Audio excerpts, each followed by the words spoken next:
আর সেই সব মেয়েদেরকে উদ্দেশ্য করেই বলছি, বর্তমানে আমাদের ভারতবর্ষে মেয়েদের উপর ছেলেরা এমন ভাবে মরিয়া হয়ে উঠেছে যে প্রত্যেকটা মেয়ের পেছনে অন্তত 10টা করে ছেলে পড়ে আছে।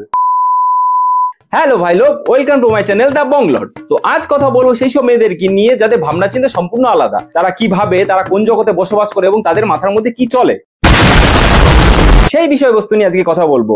তো বেশি কথা না বাড়িয়ে শুরু করা যাক আজকের ভিডিও। ফিরছি ছোট্ট একটা ইন্ট্রোর পরে।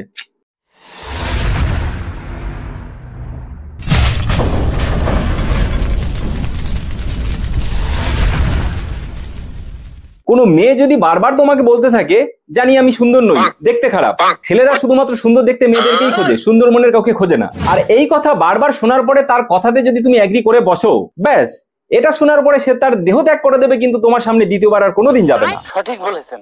আর যাই হোক, মেয়েদের কিন্তু অভিমান করতে দেওয়া যাবে না, ভুল করেও না, খুব সাবধান কিন্তু। কারণ মেয়েদের অভিমান কিন্তু খুবই ভয়ানক। এরা একজনের সাথে অভিমান করে আরেকজনের সাথে চলে যায়।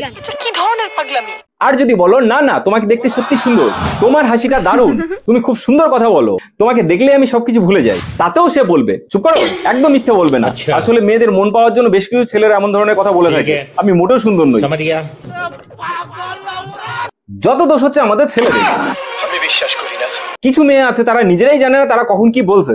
এরা অ্যাটেনশন পেতে পেতে এমন জায়গায় পৌঁছে গেছে যে কোনো কারণবশত প্রিয় মানুষটি তার প্রতি একটু অমনোযোগী হলেই এরা দৌড়ে গিয়ে বেস্ট ফ্রেন্ডের বুকে গিয়ে কাঁদে।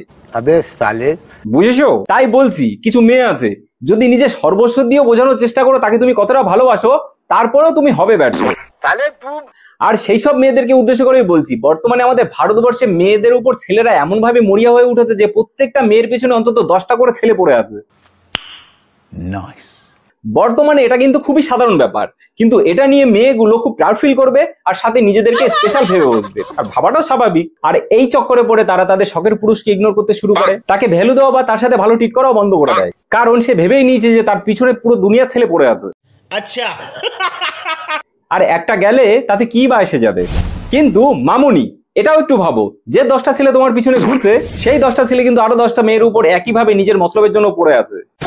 এবার একটু ক্লিয়ার করো, এটা নিয়ে কি প্রাউড ফিল করবে, নাকি তাদেরকে এটা বুঝিয়ে দেবে যে আমি একজনের প্রতি খুবই লয়াল এবং আমার বয়ফ্রেন্ড আছে? এটা বোঝার পর সেই 10টা ছেলে যে কখন 10 দিকে ফুটে যাবে তুমি ঠিক ধরতে পারবে না।